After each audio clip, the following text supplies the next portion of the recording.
Meski diprotes warga, Bupati Pati Jawa Tengah menegaskan tidak akan mengubah kebijakannya atas kenaikan PBBP 2 hingga 250%. Mengapa begitu?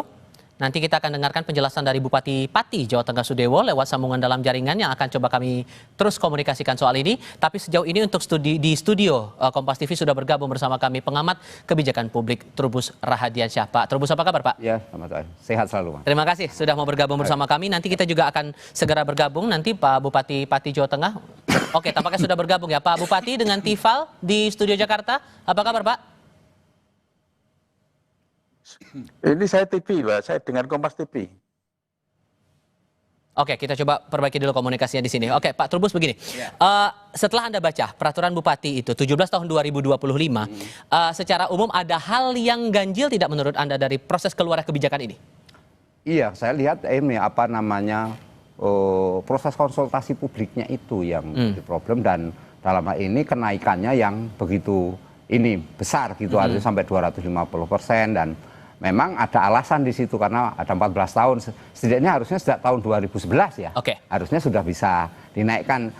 Dari sisi itu mestinya nggak ada problem, mestinya loh. Tetapi kan menjadi problem karena apa? Karena ini menyangkut publik. Subjeknya adalah publik itu sendiri. Sorry, saya harus potong karena tampaknya kita sudah bergabung dengan Bupati Pati Jawa Tengah Pak Sudewo lewat sambungan dalam jaringan saat ini. Pak Sudewo dengan Tifal di sini, apa kabar Pak? Kabar baik, alhamdulillah. Terima kasih sudah mau bergabung dan meluangkan waktu berbicara untuk Kompas TV. Pak Trubus bilang ini angkanya terlalu besar dan ada beberapa protes warga juga yang kita dengar tadi lewat paket informasi kami yang menganggap angkanya terlalu besar. Sehingga Pak, sebetulnya sampai keluar angka 250% itu hitung-hitungannya gimana Pak?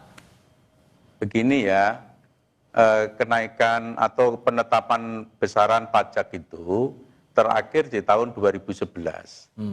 Sampai dengan tahun 2025 ini baru kami naikkan. Jadi selama 14 tahun ini tidak pernah dilakukan penyesuaian NJOP.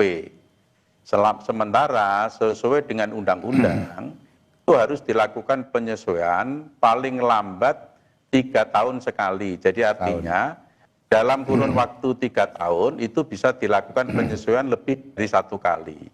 Jadi kalau kita hitung secara konsisten selama 14 tahun ini sesuai dengan undang-undang justru bisa akan naik lebih dari 1.500%.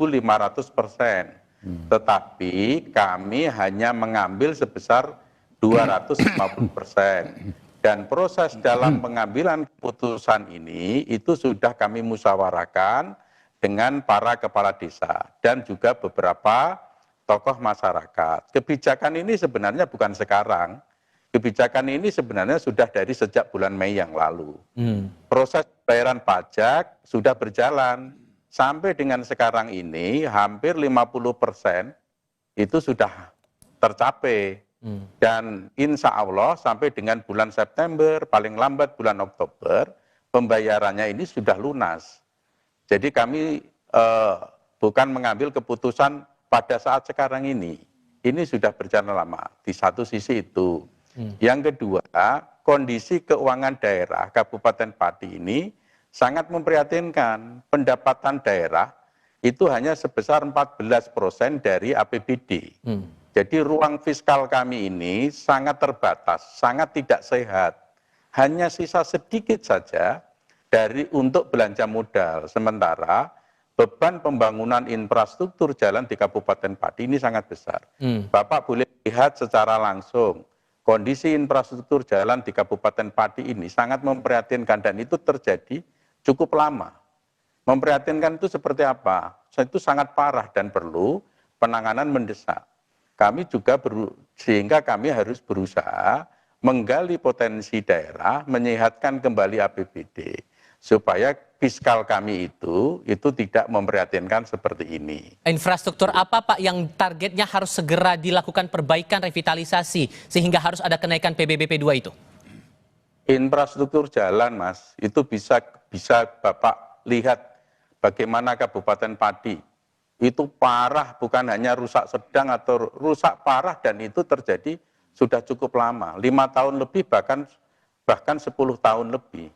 Jadi masyarakat di sana itu kalau mau mendapatkan fasilitas kesehatan orang sakit itu atau orang sedang hamil mau periksa bisa keguguran di jalan, dan itu memang terjadi. Banyak sekali kendaraan itu guling di jalan. Misalnya juga pedagang telur, itu pecah telurnya. Itu merata di seluruh Kabupaten Pati. Ini fakta. Jadi dengan dasar kondisi inilah kami terpaksa. Kami itu dapat duit dari mana?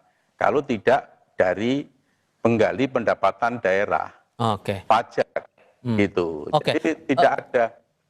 Sorry saya potong. Karena ada pandangan dari beberapa pihak, terutama warga di daerah Anda, Pak, yang merasa ini kok nggak ada sosialisasi yang memadai sampai keluar angka 250%, yang ujung-ujungnya ada aksi di depan kantor Bupati juga saat ini kan. Apakah sosialisasinya lewat jalur mana sampai akhirnya, kan Anda bilang ada target 50% warga sudah membayar PBBP 2 itu. Proses sosialisasinya sejauh ini emang gimana, Pak? Begini, kami itu melakukan sosialisasi kebijakan ini secara masif. Jadi kepala desa itu dengan perangkat desa dengan marganya. Jadi itu masif, setiap desa melakukan sosialisasi. Setiap kepala desa melakukan sosialisasi sampai tingkat bawah. Ada satu warga yang tidak mampu untuk membayar pajak, itu gratis, itu pun disosialisasikan. Yang lebih dari 250% itu pun harus turun. Berapa jumlah yang kena dampak dari 250%? Tidak lebih dari 25% pembayar wajib pajak. Dan ini sudah berjalan pembayarannya hampir 50%, itu artinya sosialisasi itu sudah dilakukan. Baik itu secara teritorial, kewilayahan, melalui desa, maupun tokoh-tokoh masyarakat. Ada yang tidak puas juga diskusi langsung kepada BPKAD. Ada argumentasi regulasi, ya kami layani. Juga tidak ada, ini sosialisasi sudah masif.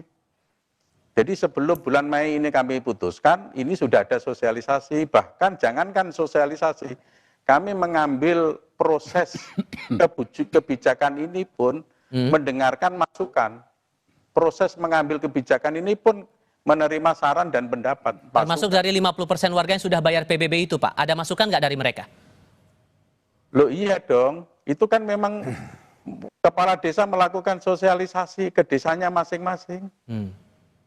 Adanya mau membayar itu kan karena sosialisasi. Oke. Begini, ada juga rencana nih dari aliansi yang hendak berunjuk rasa ini tanggal 13 Agustus di depan kantor Bupati nih, Pak. Merespon atas kenaikan pajak PBB ini. Sehingga gimana cara Pemda menyikapi ini? Apakah kemudian akan melakukan mediasi atau mungkin audiensi dan semacamnya untuk merespon tuntutan mereka ini? Bahkan sebelum demo sekarang pun mereka kan sudah mengumpulkan banyak bantuan juga nih dari masyarakat lain. Sebenarnya demikian, kami itu tidak pernah melarang masyarakat melakukan demo, menggalang pendanaan. Enggak pernah kami larang dan tidak pernah kami halangi. Penggalangan dana itu sudah berjalan dari 1 minggu yang lalu. Tapi mengapa kemarin itu kami tertibkan? Tertibkan itu maksudnya kami ingin pindahkan. Jangan di titik itu, karena titik itu adalah lintasan kirap hari jadi Kabupaten Pati yang akan kami laksanakan besok. Hanya untuk memindah tempat saja. Tetapi dia tidak mau, mereka keras. Barang memang kami bawa ke Satpol PP untuk proses negosiasi dengan mereka, supaya mereka mau memindah barang tersebut. Tetapi karena dia keras, itu kami mengalah. Demi situasi Kabupaten Pati aman dan kondusif, kami mengalah, kami kembalikan. Dan bisa dilihat secara detail di video itu, ada nggak petugas kami dari pemerintah Kabupaten Pati yang keras, yang kata-kata kasar saja tidak ada. Yang apalagi melakukan pemukulan tidak ada sama sekali. Dari pihak kami itu persuasif, tidak ada sama sekali. Sehingga nanti kalau mereka demo tanggal 13 akan ada rencana buat audiensi nggak, Pak, kira-kira? Saya justru ingin mengajak mereka untuk berbicara, untuk mediasi. Sementara sampai sekarang ini setiap elemen masyarakat yang menginginkan audiensi dengan kami, pasti kami layani kok.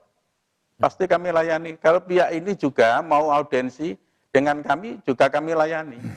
Kami itu hanya menghimbau kepada seluruh elemen masyarakat Kabupaten Pati, termasuk elemen ini, itu menahan diri, jangan emosi. Karena kita harus sama-sama menjaga supaya situasi Kabupaten Pati ini aman dan kondusif. Jangan sampai dinilai oleh orang luar sana, utamanya oleh para investor, Kabupaten Pati ini mencekam, membahayakan, sehingga mengganggu iklim investasi. Kan sangat merugikan rakyat Kabupaten Pati. Rakyat kan ya butuh lapangan pekerjaan dengan investasi itu. Saya mohon menahan diri. Oke, Gitu. sehingga walaupun kemudian masih ada protes dari beberapa pihak, dari Pemda masih akan tetap menerapkan kebijakan PBB 250% ini, Pak? Mas, ini sudah berjalan. Tidak akan berubah ya? Ini sudah berjalan sampai pembayaran hampir 50%. Dan nanti akan kita lihat perkembangannya seperti apa. Kalau memang betul itu nanti ada sesuatu yang ini, kami pun terbuka kok diskusi. Tapi warga dengan kesadarannya mereka membayar pajak ya kasih kesempatan dong, kasih ruang dong. Jangan sekian banyak orang ya kemudian kita harus mengikuti sedikit orang. Ini kan demi pembangunan. Kabupaten Pati sangat memprihatinkan keuangannya. Dan saya juga heran kok 14 tahun tidak pernah dilakukan penyesuaian NJOP itu saya juga heran. Begitu. Baik. Tentu ada harapan bahwa ini bisa lebih banyak sosialisasinya digerakkan lagi karena ini tujuannya untuk penggerakan infrastruktur di sana. Pak Bupati, terima kasih banyak sudah meluangkan waktu berbicara untuk kami. Saya selalu ya Pak, selamat malam. Terima kasih masukannya untuk memperbanyak komunikasi untuk sosialisasi. Terima kasih. Terima kasih kembali Pak, selamat malam untuk Anda. Dan sejauh mana kemudian merespon tadi Pak Trubus, apa hal-hal yang sudah dijelaskan oleh Pak Bupati tadi dengan angka dan alasan-alasan dasar-dasarnya dan bahkan tertuang dalam Perbup 17 2025 cukup realistis atau tidak? Jawabnya nanti ya Pak ya? Kita jeda sebentar, kami akan segera kembali untuk Anda. Pak Trubus, tadi kita sudah dengar penjelasan Bupati. Alasan kenapa angka PBB itu dinaikkan 250%. 14 tahun itu tarif nggak naik-naik. Dan pendapatan daerahnya kalau saya kutip pernyataan beliau juga dalam kesempatan berbeda, nilai PBB-nya bahkan lebih rendah dibandingkan daerah lainnya di wilayah Jawa Tengah. Masuk akal nggak alasan itu? Iya, menurut saya itu alasan yang kurang tepat gitu loh Mas. Dalam konteks apa sesungguhnya, kalaupun ya itu alasan dijadikan dasar, harus ada semacam ini Mas, pentahapan ya dalam proses itu. Artinya ketika mau ditetapkan itu sebagai 250 naiknya itu juga harus dihitung secara terbuka. Karena kan dalam konteks pajak itu mesti yang menjadi persoalan adalah masalah transparansi Mas. Nah ketika transparansi dibuka, publik itu tahu, itu saya rasa tidak akan menimbulkan satu perdebatan. Ini kan sepertinya ada satu ya ketidakjelasan mengenai mengapa angka itu keluar. Itu kan masalah di situ. Yang tadi pun Anda sudah menangkap itu atau tidak? Belum menangkap apa ya kan sebenarnya apa yang ada di dasar di situ yang dikatakan selalu kondisi real jalan-jalan rusak di sana, infrastruktur sana. Yang kedua mengenai APBD-nya sendiri yang sangat kecil dibandingkan dengan daerah lain seperti itu.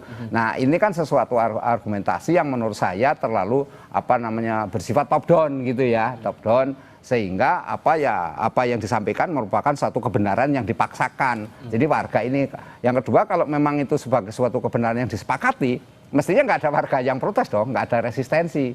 Buktinya ada resistensi berarti di situ ada ketidakpuasan dari warga terhadap kebijakan itu. Karena sebuah kebijakan itu akan diterima oleh publik manakala kebijakan itu membawa manfaat. Ini kan kemanfaatannya barangkali belum bisa dijelaskan oleh pihak Pemda terkait dengan dia menaikkan sampai 250% itu. Meskipun kemudian klaimnya bahwa 50% warga sudah bayar PBB P2 itu. Iya, kalau itu dijadikan alasan itu kan saya rasa itu kan masih dalam tanda petik perlu pendalaman. Karena apa? Bisa saja dia terpaksa karena memang harus bayar kondisinya, atau memang kondisi-kondisi tertentu yang menyebabkan mereka mengikuti aturan itu kan itu. Tetapi yang jelas dengan kondisi 50% itu masih bisa kan melakukan dikaji ulang apakah hal-hal yang perlu sudah berjalan ini kan bisa dalam berjalan itu ada namanya evaluasi. Ya, evaluasi seperti apa kan bisa dilihat dari tren itu sendiri dan bagaimana kemudian masyarakat yang ini menolak.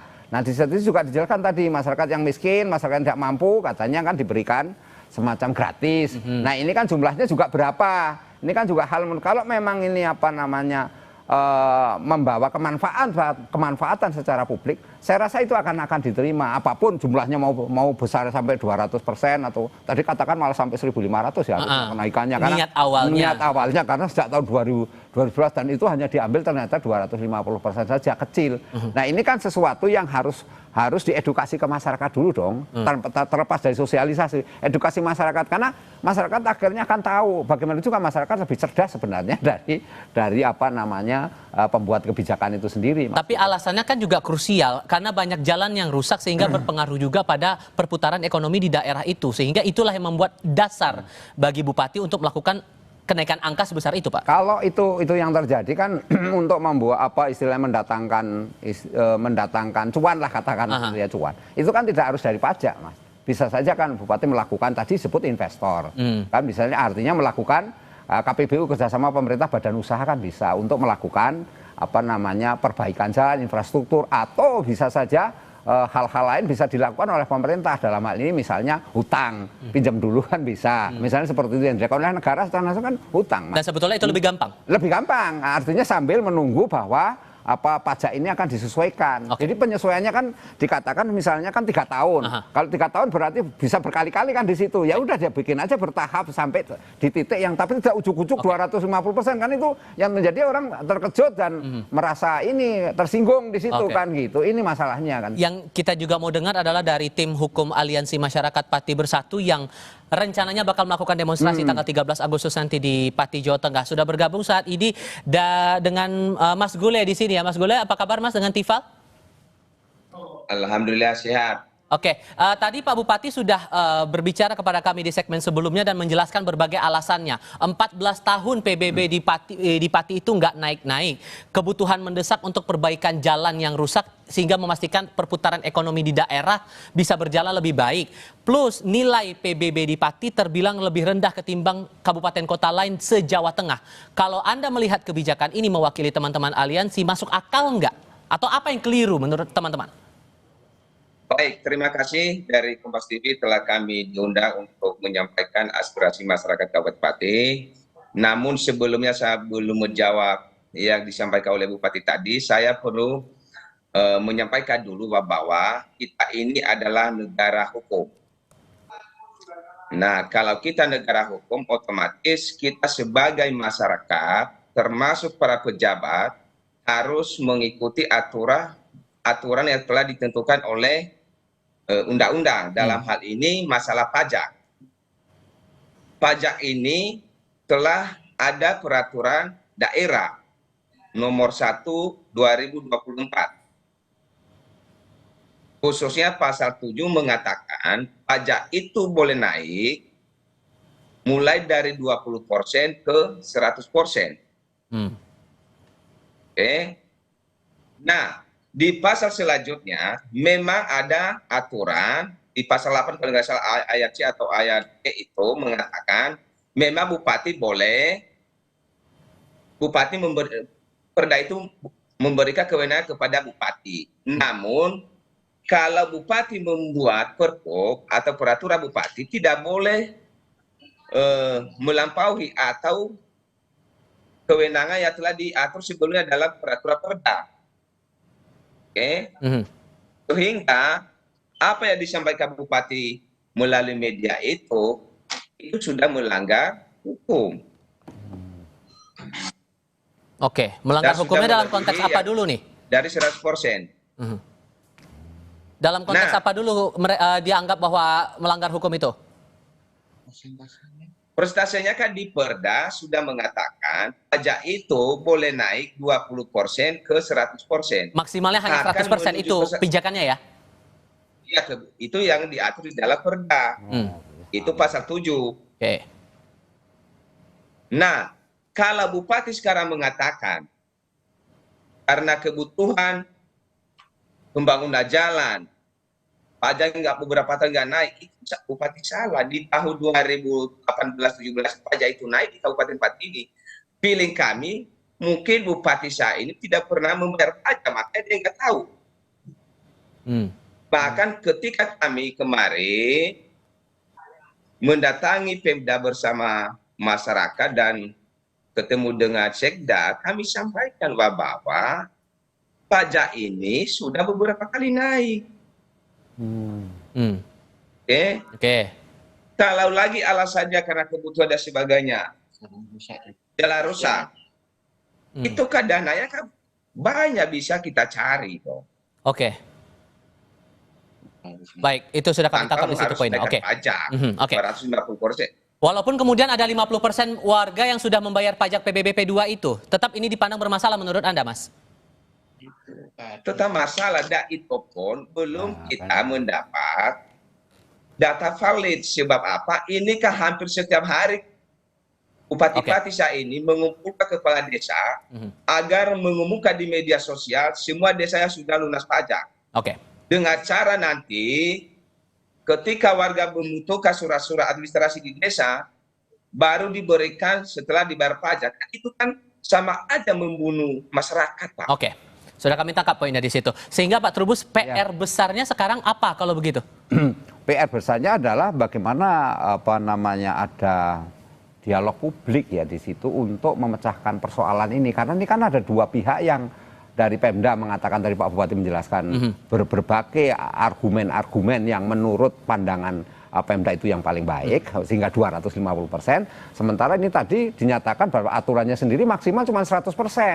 Artinya di situ terjadi pelanggaran kan, karena apa? Makanya dikatakan pelanggaran hukum. Nah, ini menurut saya memang perlu ada satu solution. Artinya di situ ada dialog di mana pajak selama ini sudah dinaikkan. Kan dikatakan tadi pajak selama ini sudah naik gitu loh. Dan bahwa kemudian ada jalan rusak, ada apa yang kita katakan tadi, bahwa itu perlu ada upaya-upaya lain. Misalnya kan tadi ada kerjasama dengan investor lah, seperti apa untuk membangun jalan itu, dan masyarakat memahami. Nah, di sini menurut saya persoalan komunikasi publiknya yang berarti yang menjadi problem, Mas. Nah, ini yang menurut saya perlu diperbaiki. Karena apa? Karena ujungnya nanti kalau itu masyarakat nggak mau bayar pajak, terus gimana? Ya tetap aja nggak bisa bayar, nggak bisa apa-apa, dan nanti ujung-ujungnya apa? Ada pemutihan pajak, Mas. Kebijakan itu kan selalu keluar. Ganti pemimpin di Indonesia, ganti kebijakan. Ujung-ujungnya masyarakat juga yang kalau masyarakatnya nggak mau, ini resistensi, dia menolak, sulit juga, Mas, kebijakan itu. Menurut saya jadi Pemda dalam hal ini kebijakannya harus betul-betul memperhatikan bagaimana aspirasi yang terjadi dan sekarang melakukan mapping betul-betul dan melakukan rekonstruksi ulang, mengkaji ulang bagaimana sesungguhnya yang terjadi ini agar tidak menimbulkan penolakan. Sehingga tidak salah kemudian kalau kita akan melihat nanti saat 13 Agustus teman-teman dari aliansi ini akan berdemonstrasi dan janjinya Bupati akan beraudiensi, akan coba ngobrol dengan teman-teman yang akan berdemo di tanggal 13 Agustus ini. Pak Trubus, terima kasih banyak. Mas Golo juga terima kasih sudah mau bergabung bersama kami lewat sambungan dalam jaringan. Sehat selalu untuk Anda semuanya. Selamat malam.